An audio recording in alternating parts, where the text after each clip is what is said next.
Magandang umaga, ngayon po ay araw ng Sabado, July 1, 2023. Update po muli sa lagay ng ating panahon. Southwest monsoon o habagat nakakaapekto pa rin sa western section ng Luzon. Samantala, wala naman tayong binabantayan o namamataang sama ng panahon. Low pressure area o bagyo sa loob po ng ating PAR na maaaring makaapekto sa ating bansa.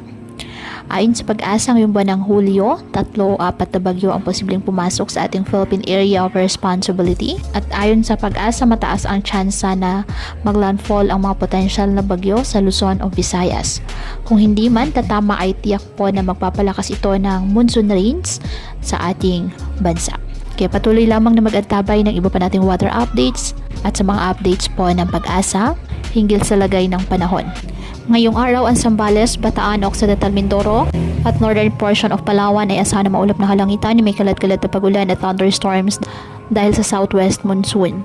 Ang Metro Manila at nalalabing bahagi ng bansa, bahagyang maulap hanggang sa maulap na kalangitan with isolated rain showers or thunderstorms dahil naman sa habagat at localized thunderstorms. Kaya patuloy pa rin po natin na pinag-iingat ang ating mga kababayan sa banta po ng mga pagbaha at pagguho ng lupa, lalo na kapag may malalakas na ulan. At ugaliin po na magdala palagi ng payong o kahit anumang panangga sa ulan o di kaya naman ay sa init ng araw kapag lalabas ng ating mga tahanan.